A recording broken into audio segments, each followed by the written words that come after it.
ಒಮ್ಮೆ ದಟ್ಟವಾದ ಅರಣ್ಯದಲ್ಲಿ ಒಂದು ಬಲಿಷ್ಠ ಸಿಂಹ ವಾಸಿಸುತ್ತಿತ್ತು. ಅದು ಅರಣ್ಯದ ರಾಜ. ಆದ್ರೆ ಅದರ ಒಂದು ವಿಚಿತ್ರ ಅಭ್ಯಾಸ. ಅದು ಪ್ರತಿದಿನ ಬೆಳಗ್ಗೆ ಇಂದು ಯಾರನ್ನು ಹಿಡಿಯೋದು ಎಂದು ಯೋಚಿಸುತ್ತಲೇ ಕಾಲ ಕಳೆಯುತ್ತಿತ್ತು. ಒಂದು ದಿನ ಅರಣ್ಯದ ಅಂಚಿನಲ್ಲಿ ಮುದ್ದಾದ ಜಿಂಕೆ ಕುದಿಯಾಡುತ್ತಿತ್ತು.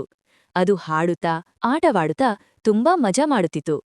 ಜಿಂಕೆಯನ್ನು ನೋಡಿ ಸಿಂಹನ ಬಾಯಲ್ಲಿ ನೀರು ಬಂತು.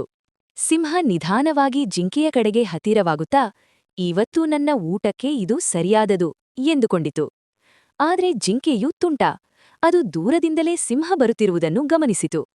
ಜಿಂಕೆ ಜೋರಾಗಿ ನಕ್ಕು ಹೇಳಿತು, ಓ ರಾಜಸಿಂಹ, ನೀನು ನನ್ನನ್ನು ಹಿಡಿಯೋದ್ರು ಹೇಗೆ? ನಾನು ಓಡೋ ವೇಗ ನಿನವಿದ್ದರೆ ಚಂದ್ರನಿಗೂ ತಲುಪ್ತೀಯಾ? ಸಿಂಹ ಕೋಪದಿಂದ ಗರ್ಜಿಸಿತು, ಓಡೋಣ ನೋಡೋಣ ಎಂದು. ಅಯ್ಯೋ, ಶುರುವಾಯ್ತು ಓಟ. ಜಿಂಕೆ ಗಾಳಿಗಿಂತ ವೇಗವಾಗಿ ಓಡಿತು. ಸಿಂಹ ಕೂಡ ಬಲದಿಂದ ಓಡಿತು. ಸ್ವಲ್ಪ ಹೊತ್ತರಲ್ಲಿ ಸಿಂಹ ದಣಿದು ನಿಲ್ಲುತ್ತಾ ಉಸಿರಾಟ ಕಷ್ಟವಾಗಿ, ಅಯ್ಯೋ ಜಿಂಕೆ, ನಿನಗೆ ನಾನು ಸರಿ ಎಂದುಕೊಂಡಿತು. ಜಿಂಕೆ ದೂರದಿಂದ ಕೈ ಬೀಸಿತು. ರಾಜನಾಗೋದು ಬಲದಿಂದ ಮಾತ್ರ ಅಲ್ಲ, ಬುದ್ಧಿಯಿಂದಲೂ ಆಗಬೇಕು, ನೆನಪಿಟ್ಟುಕೋ ಎಂದು ಹೇಳಿ ಮುದ್ದಾಗಿ ನಗುತ್ತಾ ಓಡಿಹೋಯಿತು.